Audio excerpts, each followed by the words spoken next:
Hey everyone, my name is Priyakjitani. I'm actually a hospitalist at Stanford, and I love making YouTube videos about medical education, all things medicine, including different diagnoses, different diseases, and also the realistic side of medicine, which includes a lot of videos like this, which encompasses just what the medical journey can mean. And specifically, I think it's particularly relevant because I've been making a lot of these videos since actually I was an undergrad. And then there's videos from medical school, there's videos from residency, and now I'm an attending.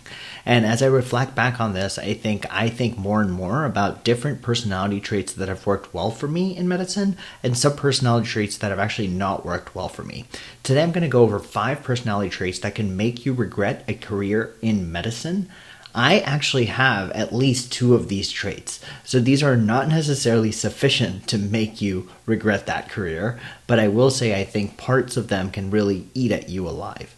Throughout this entire presentation today, I figured that I would actually show you guys pictures of myself from a much younger age. And the reason for this is because I just don't know if knowing what I know today, this prereq that you're seeing on the screen would have actually chosen to go into medicine. And that's not a bad thing. I think sometimes what we aspire to do as kids, high school students and college students, is primarily we reach for what we think we want. But we often do it without knowing the full ramifications of what that entails, how hard it's going to be. And sometimes that's a good thing. Honestly, I genuinely think I genuinely do not know if I could have gotten into medical school today.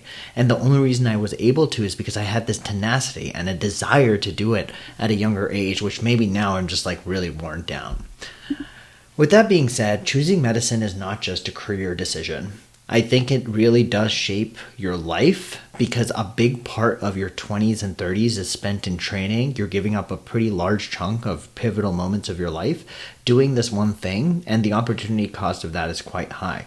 You're also going to have a lot of delayed gratification, which I'm actually finally experiencing, but they tell you it gets better. They tell you it gets better, but sometimes in the process, you lose out on what exactly am I supposed to be waiting for to get better.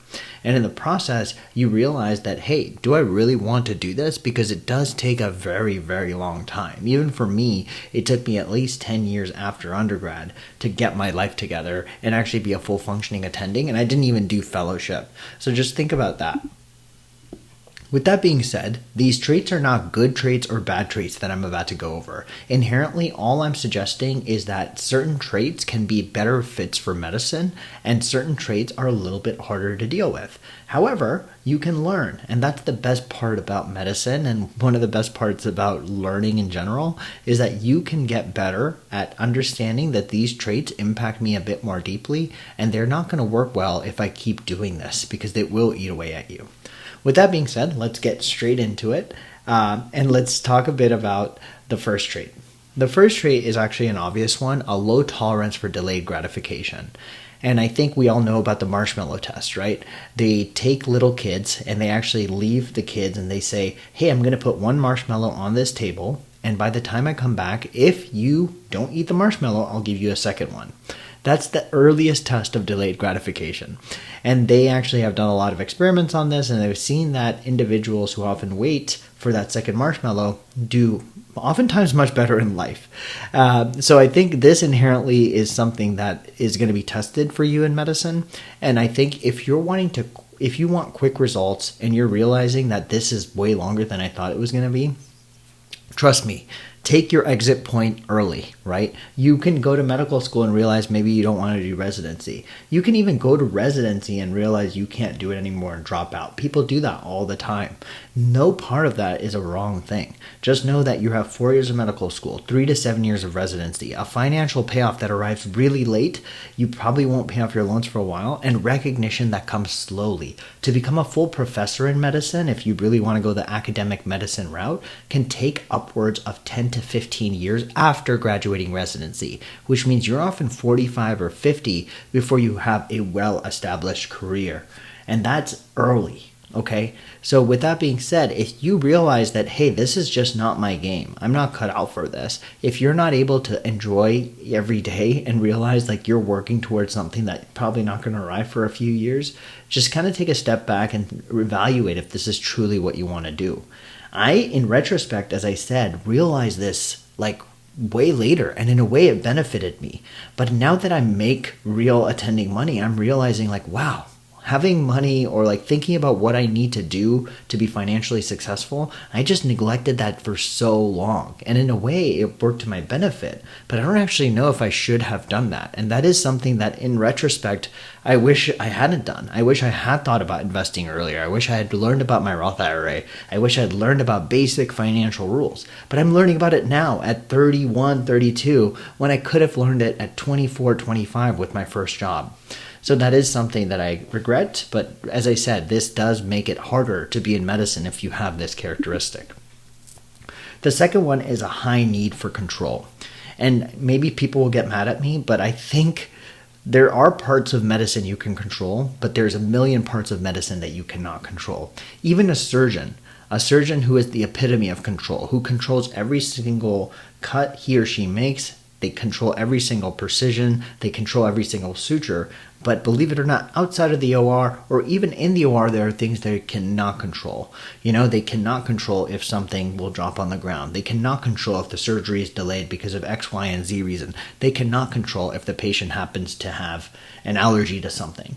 And because of that, there is a preference for someone who can address and be okay with ambiguity. I can't tell you the number of times I go home and I do not know what's happening with my patient. And I just have to be okay with that and sit there, because chances are they will reveal themselves.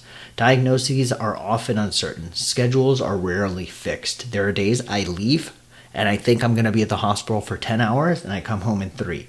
There are days I leave and I think I'm going to have a quick and easy day. I'll be home by like 2 p.m. and I'm there until 7 p.m. That is because medicine is unpredictable. You don't get to decide when someone's going to get sicker or better, but you do decide how you deal with it, and those feelings can take you a very long way.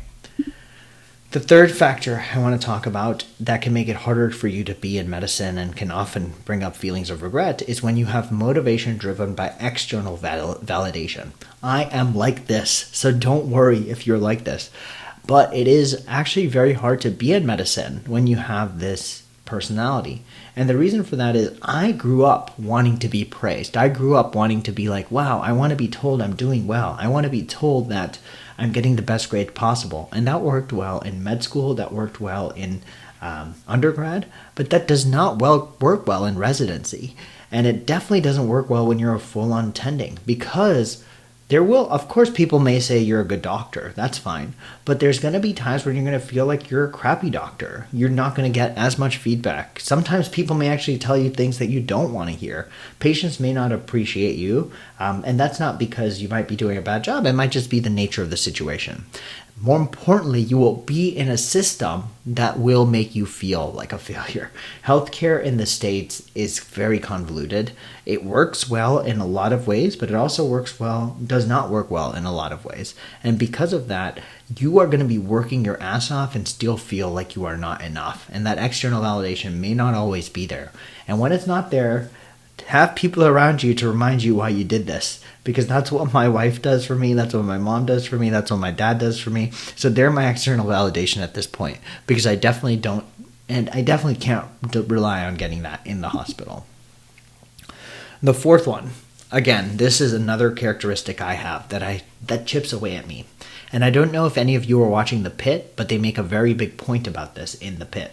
Difficulty processing grief and failure. Anything bad that ever happens to a patient. If I lose a patient, which will happen. If something happens and patient gets worse and needs to go to the ICU when they were on my team. Each part of that takes something out of me. Whether I acknowledge it or not, sometimes I come home and I leave those feelings at the door. They take a little bit out of you every time. And I cannot tell you the number of times where I'm just like, am I a bad doctor? Am I just a bad human because this patient got sicker? But the problem is people will get sicker. That's just the name of the game. You're dealing with years and years of inertia. This patient has had X, Y, or Z condition for longer than potentially I've even been alive. And chances are they're going to, pass at some point. And so that's a very morbid thought. But when this happens on your watch, it's very, very challenging. And God forbid you ever do make a mistake. Mistakes happen. Mistakes happen all the time. we actually have systems set up such that we can figure out what those mistakes are and improve our systems such that mistakes are minimized. However, they can and will happen. And when those mistakes do happen, how are you going to process it? When failure does happen, how are you going to process it? When a patient on your service does die, how are you going to process it? We have spaces for reflection. Oftentimes we don't reflect enough, I think, but you'll see that that all leads to this inability to be able to sit with your feelings. The last characteristic I really want to talk about is this strong desire for a work-life separation. I actually don't have this. If anything, I'm like way too invested in my work and I think I need to step out of it.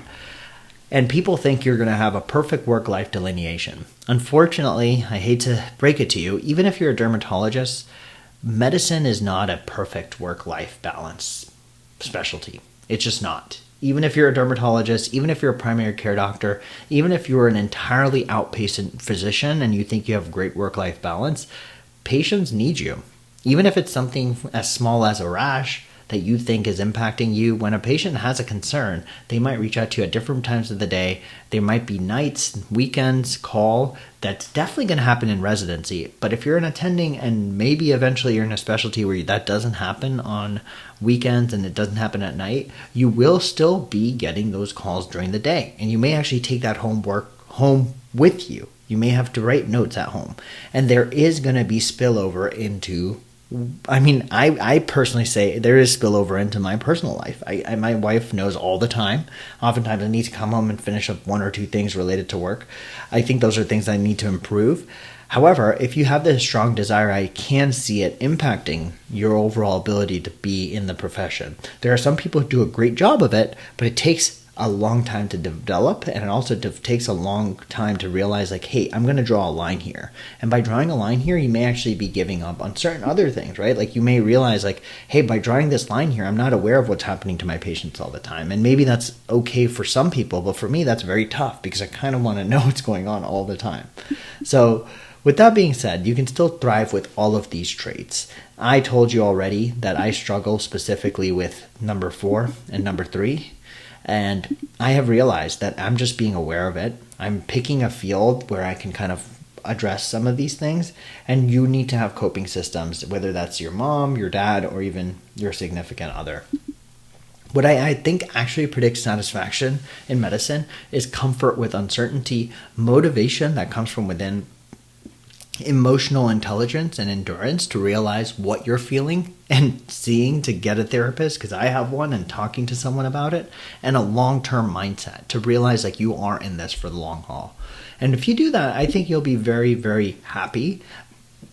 And I think the good part about medicine here is that we have to ask these questions. Our personal statement is about why we want to do medicine.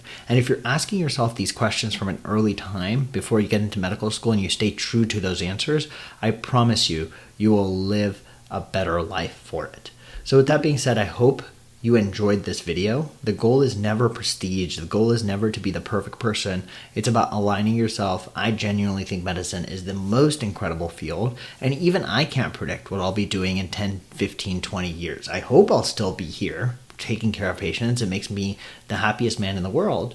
But I can tell you, it takes a lot out of you. It is a very challenging profession. And as I said, if I just was very naive when I was younger, and maybe that's what gave me the tenacity to go after this, but maybe I'm just broken down a little bit more now.